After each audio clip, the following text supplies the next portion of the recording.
नमस्कार, मी सीमा स्वागत करते तुमचं एका नवीन व्हिडिओमध्ये।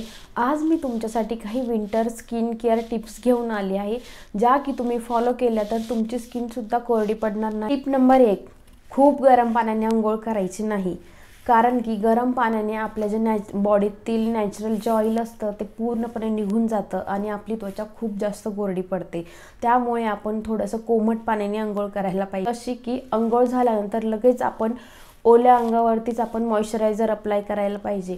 आता तुम्ही कोणताही मॉइश्चरायझर घेऊ शकता, जे तुम्हाला आवडेल किंवा जे तुमच्याकडे असेल ते तुम्ही लावू शकता। मी काय यूज करते हे मी तुम्हाला दाखवणार आहे।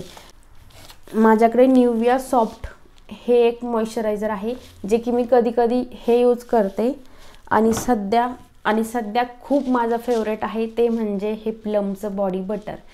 हे मी आता करंटली यूज करत आहे आणि याने खूप छान स्किन सॉफ्ट होते आणि सॉफ्ट राहते आणि याचा स्मेल सुद्धा खूप छान आहे। आणि अजून माझ्याकडे दुसरे मॉइश्चरायझर सुद्धा आहे। हे माझ्या बाळाचं मॉइश्चरायझर आहे, माझ्या मुलीचं। ते सुद्धा मी कधी-कधी यूज करते। आणि माझ्याकडे हे सुद्धा मॉइश्चरायझर आहे, ममा अर्थचं उपटन। आपण नेहमी फेस आणि बॉडीसाठी वेगवेगळं मॉइश्चरायझर यूज करायला पाहिजे। आता हे जे दाखवले मी ते सगळे माझे झाले बॉडीचे मॉइश्चरायझर। आता मी तुम्हाला फेससाठी काय यूज करते ते पण दाखवणार आहे।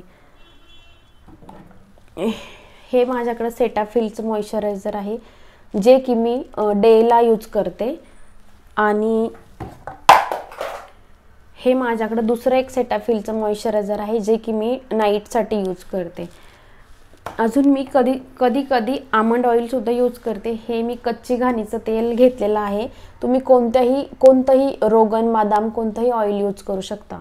टिप नंबर 3, जसं आपल्या त्वचेला मॉइश्चरायझरची गरज असते तसंच आपल्या लिपला सुद्धा मॉइश्चरायझरची गरज असते।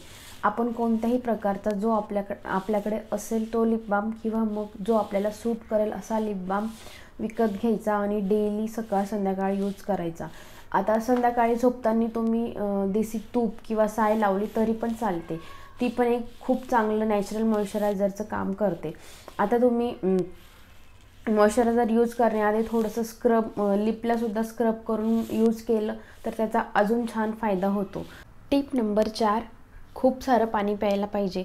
हिवाळा आला की आपल्याला थंडी जाणवते आणि आपण पाणीसुद्धा कमी पितो, जेणेकरून आपली त्वचा अजूनच कोरडी पडते। आपण आपल्या बॉडीला सुद्धा हायड्रेट ठेवायला पाहिजे, जेणेकरून आपली त्वचासुद्धा खूप हायड्रेट राहते।